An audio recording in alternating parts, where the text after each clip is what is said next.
하나님 말씀은 요한복음 18장 1절로부터 11절까지 봉독해 올립니다.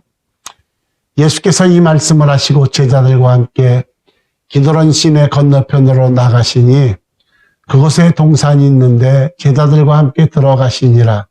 그것은 가끔 예수께서 제자들과 모이시는 곳이므로 예수를 파는 유다도 그것을 알더라.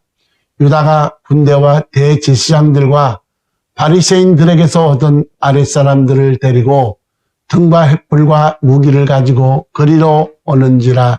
예수께서 그 당할 일을 다 아시고 나아가 이르시되 너희가 누구를 찾느냐? 대답하되 나사렛 예수라 하거늘 이르시되 내가 그니라 하시니라.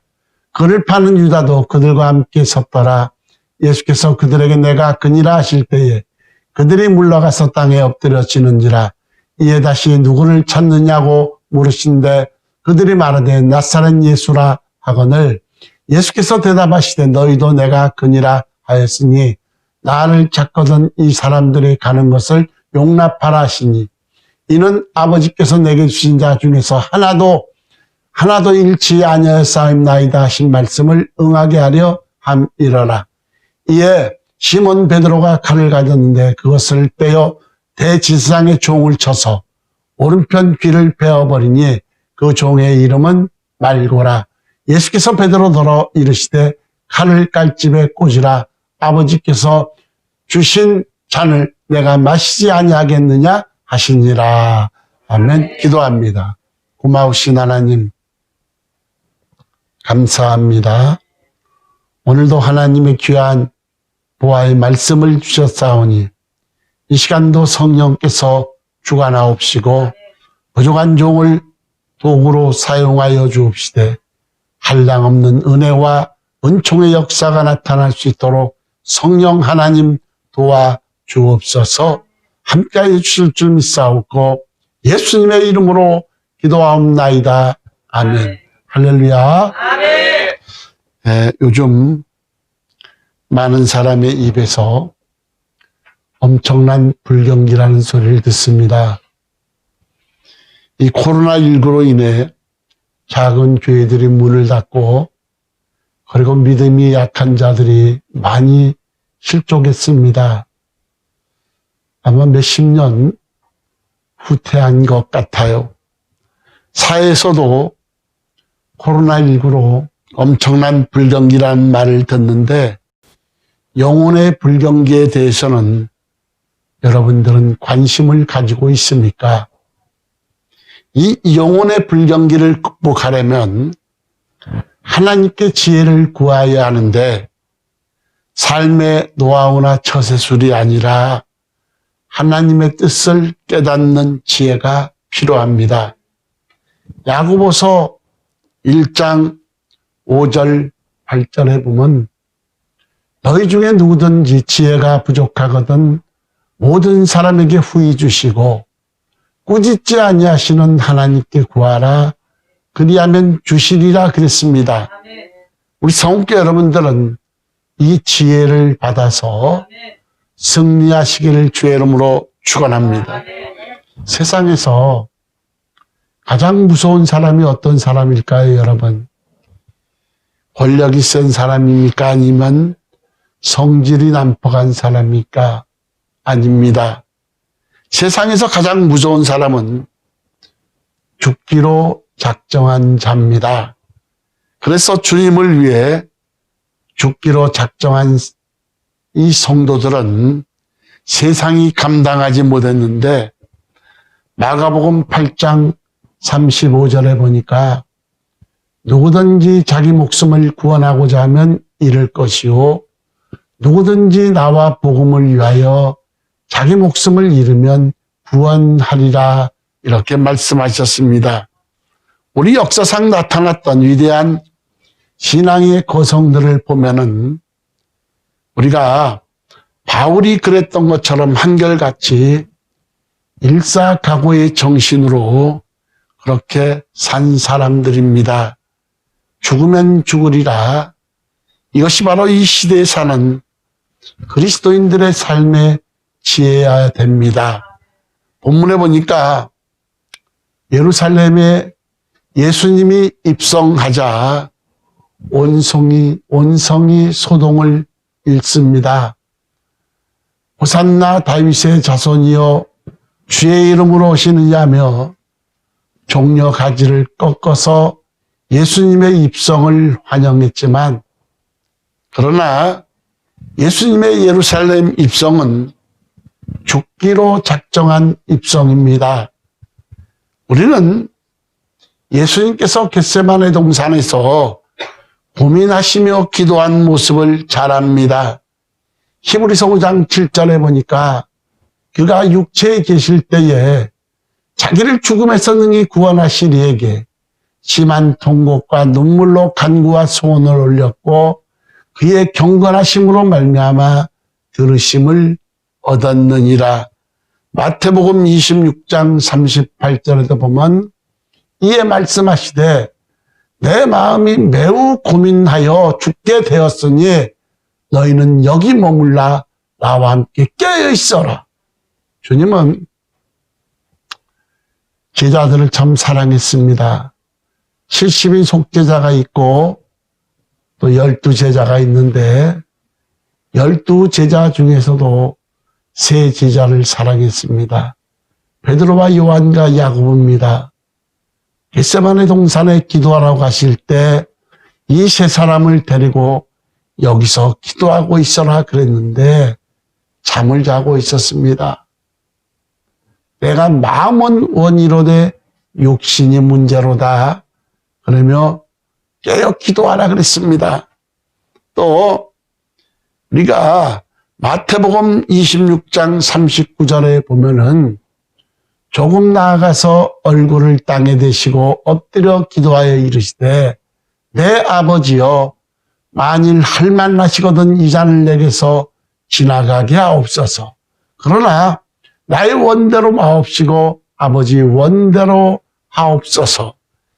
여러분 정말 땀방울이 피방울이 되듯이 겟세마네 동산에서 진액을 짜는 기도를 하셨는데 33세 청년 예수님이 인류 대구원을 위해서 십자가에 달리심은 인간의 몸으로 오셨기 때문에 그만큼 고통스러운 것을 아셨기 때문입니다.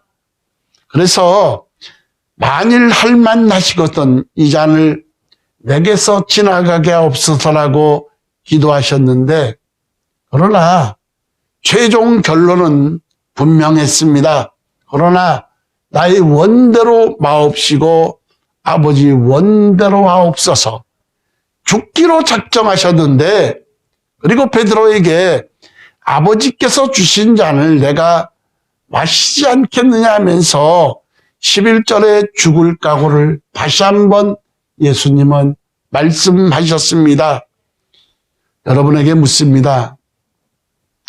여러분들이 신앙생활을 하면서 나의 소원이 이루어져야 한다고 생각합니까? 아니면 하나님의 소원이 이루어져야 한다고 생각하십니까? 물론 후자지요. 그렇다면 고민하다가 최종 결론은 하나님 뜻이 이루어지도록 기도해야 됩니다. 고민하다가 최종 결론은 십자가를 지는 것이요. 고민하다가 최종 결론은 죽기로 작정하는 겁니다.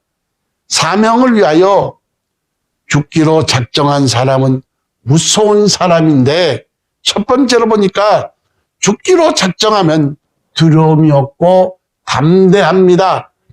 가룟 유다 그는 대제사장과 그리고 바리새인들로부터 지원받은 군대들을 대동하고 겟세마네 동산으로 왔는데 그들의 손에는 등과 해와 병기가 들려져 있었고 예수님이 숨어 계신 줄 알고 등과 횃불을 들고 찾아왔고 저항할까 봐 병기를 가지고 온 것입니다. 그러나 예수님은 이 사실을 이미 알고 계시면서도 피하지도 않고 숨어 계시지도 않았는데 이들이 몰려오는 것을 보고 도리어 너희가 누구를 찾느냐 하면서 그들에게 가까이 가셔서 말씀하셨습니다. 이렇게 죽기로 작정하면은 두려움이 없고 담대합니다.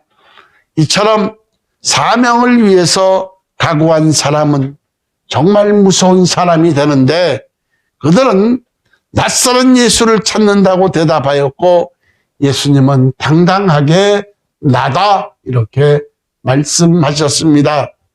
성경에 보면은 죽기로 작정한 사람들이 많습니다. 엘리야도 그랬고 다니엘과 그 세 친구 사드락과 메삭과 아벳느고도 그랬고 예수님의 12 제자도 뿔뿔이 흩어져 세계에 흩어져 복음을 전하다가 순교의 제물이 되셨습니다. 여러분, 다니엘은 기도하면 죽는 줄 알면서도 사자굴 속에 들어가는 것을 알면서도 목숨을 내건 기도를 했고 사드락과 메삭과 아벳느고는 금신상에 절하면 뜨거운 불 속에 들어가는 줄 알면서도 신앙의 절개를 지키며 이렇게 말합니다. 하나님이 우리를 구원해 주실 줄 믿나이다. 그러나 그리 아니하실지라도 우리는 결코 하나님을 배반하지 않겠다는 것이 이들의 대답입니다. 여러분, 이렇게 이들의 신앙 고백은 두려움이 없고 담대함이 있고 죽으면 죽으리라는 그런 믿음을 가지고 예수님과 하나님을 믿었다는 겁니다.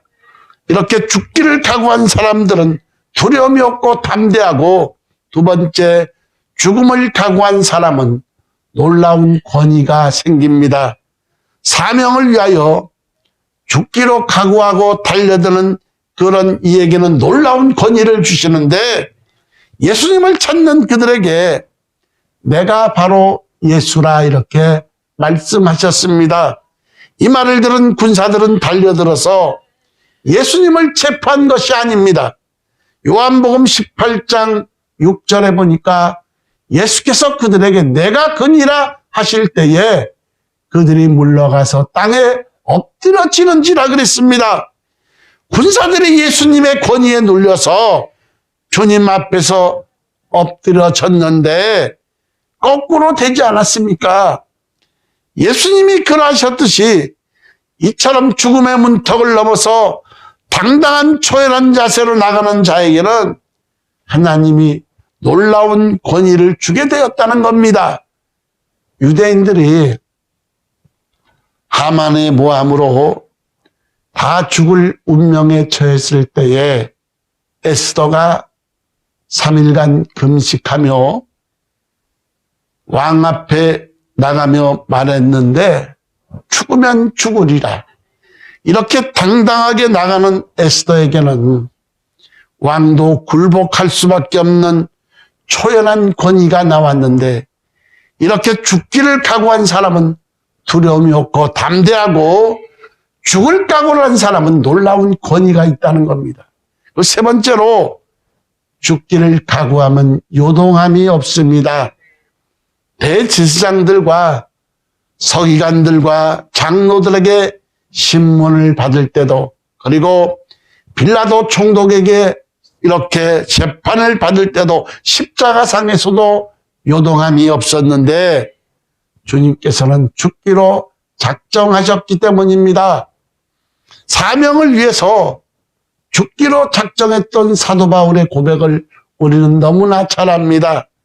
사도행전 20장 22절 24절에 보면 보라 이제 나는 성령에 매여 예루살렘으로 가는데 거기서 무슨 일을 당할는지 알지 못하노라. 오직 성령이 각성해서 내게 증언하여 결박과 환난이 나를 기다린다 하시나 내가 달려갈 길과 주 예수께 받은 사명 곧 하나님의 은혜의 복음을 증언하는 일을 마치려 하면은 나의 생명조차 조금도 귀한 것으로 여기지 아니하노라. 이렇게 요동함이 없이 담대함 있고 고린도후서 9장 22절 30절에 보면은 그들의 시브리이냐 나도 그러하며 그들이 이스라엘이냐 나도 그러하며 그들이 아브라함의 후손이냐? 나도 그러하며 그들의 그리스도의 일꾼이냐? 정신없는 말을 하거니와 나는 더욱 그러하도다.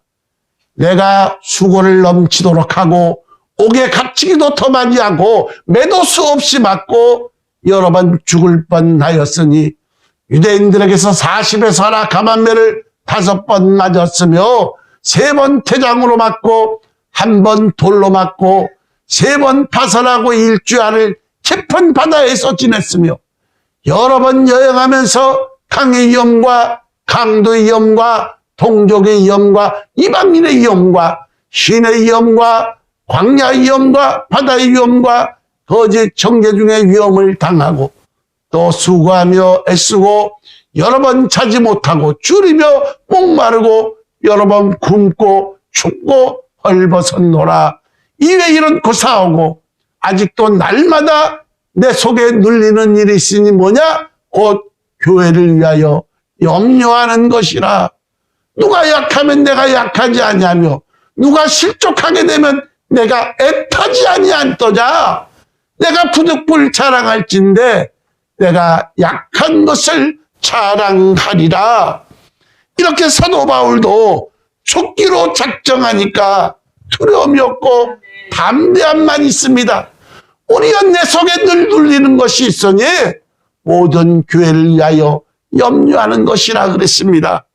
여러분, 이렇게 죽기로 작정하면은 이런 두려움이 없고 담대함이 있고, 4번째, 죽기로 각오한 주님에게는 큰 사랑이 있습니다. 엎드려져 있는 이들에게 예수님은 다시 한번 물으십니다. 누구를 찾느냐? 그들은 고개를 들지 못하고 대답했을 겁니다. 나사렛 예수십니다. 이때 예수님은 이런 말씀을 하십니다. 요한복음 18장 8절에 보니까 예수께서 대답하시되 너희에게 내가 크니라 하였으니 말을 찾거든 이 사람들이 가는 것은 용납하라 하시니 그랬습니다. 이 사람들은 제자들입니다. 나는 너희에게 잡혀갈 터이니 제자들은 집으로 돌아가게 하라는 겁니다. 죽기로 작정한 예수님에게는 제자들을 향한 큰 사랑을 보이셨는데 그 큰 사랑은 십자가에서 절정을 이룹니다. 엘리 엘리 라마 사박다니 하나님이여 하나님이여 어찌하여 나를 버리시나이까 절규하시면서 아버지여 저들을 사하여 주옵소서 자기 하는 것을 알지 못함이다라고 주님께서는 십자가상에서 큰 사랑을 보이셨고 스테반도 돌로 맞아 죽어가면서 순교하면서까지 주여 이 죄를 저들에게 돌리지 마옵소서라고 큰 사랑을 보이셨습니다. 말씀을 맺습니다. 사명을 위하여 죽기로 작정한 자에게는 두려움이 없고 담대함이 있고 놀라운 권위가 있고 요동함이 없고 큰 사랑이 있습니다. 우리 성원교 여러분들은 죽으면 죽으리라는 일사각오로 예수 그리스도를 믿으시기를 주의 이름으로 축원합니다. 사실 주님이 이 땅에 오신 모습은 멋진 분으로 오지 않았습니다.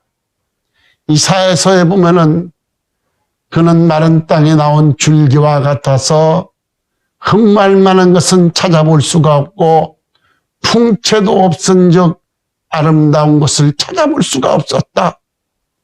주님이 매력적으로 온 그런 모습으로 온 것이 아닙니다. 작고 왜소하고 보잘것없고 풍채도 없었고 그리고 십자가에 달려 죽으셨는데 세상 사람이 볼 때는 실패자로 보입니다. 그러나 하나님을 믿는 우리는 어떻습니까? 능력입니다. 아멘. 여러분, 예수 그리스도는 죽은 지 사흘 만에 부활하시고 하나님 보좌 우편에 앉아 계시며 이 시간까지 우리를 위해서 기도하시고 또한 무엇입니까? 안전장치로 성령을 보내주셔서 우리 마음 가운데 내주하고 깨닫게 하시며 생각나게 하시는 참으로 놀라운 능력이다 이 말이에요. 그러나 세상 사람의 눈으로 볼 때는 실패자로 보이고 주님은 결코 매력적인 모습으로 오지 않았다 이 말이에요. 여러분, 일단 복음은 한 번만 들어도 결코 여러분 책임을 면할 수 없다는 겁니다. 아직까지 한 번도 복음을 듣지 못한 사람들도 있는데 일단 복음을 한 번이라도 들은 사람은 결코 책임을 면할 수 없다는 겁니다. 그래서 주 예수를 믿으라. 그리하면 너와 내 집이 구원함을 받으리라. 그리고 회개하고 세례를 받고 죄사함 받으면 무엇이나 성령을 선물로 보내주시니 그랬습니다. 여러분, 지금은 성령 시대입니다. 상온의 역사 속에 우리 안에 계셔서 꿈틀거리던 역사하시며 우리의 천국 여정에서 끝까지 책임져 주시는데 세상 사람들의 눈에는 결코 매력적인 모습이 아니기 때문에 외면하고 그들이 알았더라면 예수 그리스도가 그들을 구원하러 온 메시아를 것을 알았더라면 결코 십자가에 못 박지 않았을 것입니다. 여러분, 그러나 주님은 십자가에 죽으셨고 우리가 하나님을 믿는 우리는 능력이다 이 말이에요. 결코 실패자가 아니요. 우리 인류 구원을 위해서 십자가에 달리시고 33세 청년 예수가 그 인간의 몸으로 오셨기 때문에 그 고통을 아셔서 아버지여 이 잔이 내게서 피할 수 있거들랑 피하게 하옵소서. 그러나 나의 원대로 마옵시고 아버지 원대로 되기를 원하나이다 그랬습니다. 주님은 예루살렘의 입성은 죽기로 작정하고 오신 것이다 이 말이에요. 그런 담대함이 있었고 사랑이 있었고 주님께서는 이런 놀라운 권위가 있고 요동함이 없었는데 여러분, 주님께서 예루살렘의 입성은 죽기로 오신 것인데 그들은 곧 무엇입니까? 예수 그리스도 왕국이 건설될 줄 알았습니다. 그들이 예루살렘 입성할 때 종려 가지를 꺾어들고 호산나 다윗의 자손이라며 환영했던 무리가 불과 며칠 후에는 예수를 십자가에 못 박으라고 흉악한 폭도로 변화되었다 이 말이에요. 주님은 결코 정말 매력적인 모습으로 온 것이 아니라 작고 왜소하고 흠말 만한 것은 찾아볼 수가 없고 통째도 없은즉 아름다운 것을 찾아볼 수가 없다 그랬는데 세상 사람들의 눈에는 여러분 실패자로 보일지 모르나 우리 하나님을 믿는 사람들 무엇이요? 능력이다 이 말이에요. 십자가에 숨겨져 있는 놀라운 능력을 우리는 안다 이 말이에요. 성령께서 우리에게 깨달음을 주시고 주님이 십자가에 죽으시면 우리 죄를 대속하시기 위해서 죽으셨는데 이것을 우리는 안다 이 말이에요. 말씀을 맺습니다. 주님께서 우리에게 베푸신 은혜를 생각하면 내가 무엇을 줘도 다 갚을 수 없는 은혜일진데 우리가 죽으면 죽으리란 그런 마음으로 무엇으로 죽으면 죽으리라. 주님께서 나를 위해 죽으신 그 은혜를 갚고자 조금이라도 이런 마음을 가지고 사명을 감당한다고 한다면 우리가 주 앞에 서는 그날 아버지께서 여러분에게 영광의 면류관, 썩지 않는 면류관, 금면류관, 생명의 면류관을 주실 것을 믿으시고 오늘 다시 한번 재다짐하시고 오직 하나님을 위해서 사시기를 주님의 이름으로 축원합니다. 기도합니다.